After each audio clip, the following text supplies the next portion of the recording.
Gala kasi siya, so parang every night makalampag yung bubong. So pag uwi niya dito, pag uwi niya sa bahay, sugat-sugat na siya. So nabasa ko din na yung one way na maiwasan yun is yung pag-neuter sa kanya.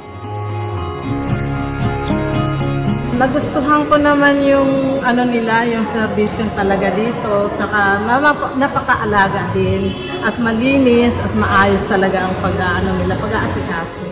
Believe din ako dito.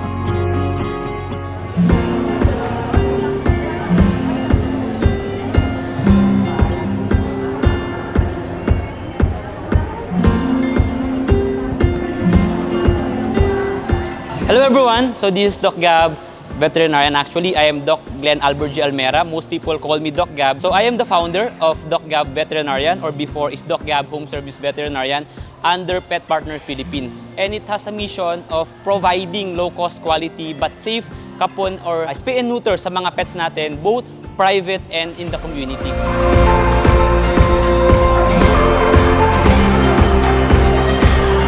Napansin namin na malaki ang need ng mga pet parents and ng mga rescuers para sa mga home service, specifically focusing on veterinary services.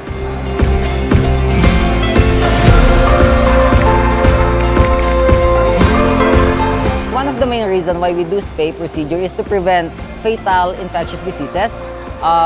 Most importantly, the pyometra. Pyometra is the accumulation of pus inside the uterus of a cat. For the male cats, to prevent the stress-induced heat behavior, which causes them to go out of your home finding a mate. As you could see, once the male cat reaches an age of 4 months to 6 months, they start to see or to smell yung pheromone released by a female cat in heat.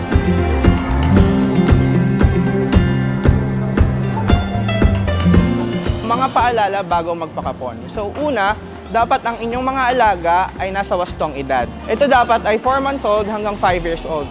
Pangalawa, ang pet nyo dapat ay healthy, walang sakit at walang iniinom na gamot. Pangatlo, dapat ang mga pet nyo ay nag-undergo ng fasting.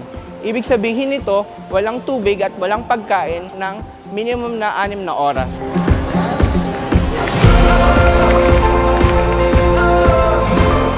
Medyo challenging, may pressure, kasi kailangan ma-monitor namin lahat ng mga juniors namin, bawal magkamali dahil buhay ng mga pets ang nakasalalay kasi sa trabaho namin. Makakaramdam ka ng pagod, pawis, minsan makakagat, minsan makakalmot ka.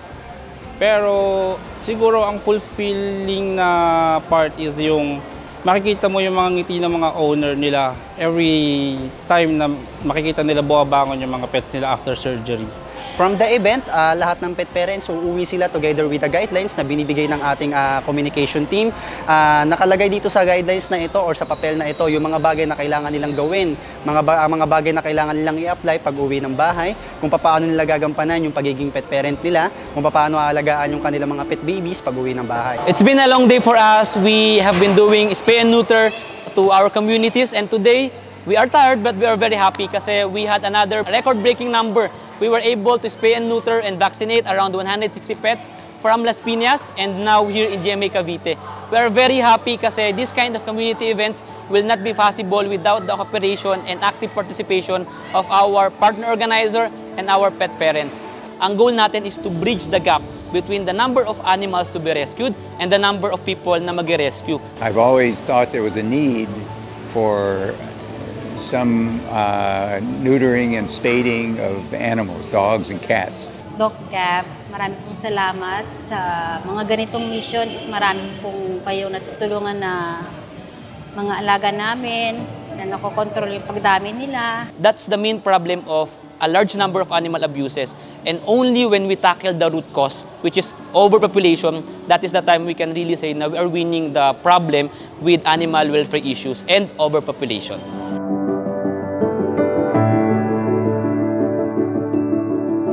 To all pet parents, I would like to congratulate you for your pets because what you did is more than being a pet owner. A pet owner is someone who has a pet but expects something in return.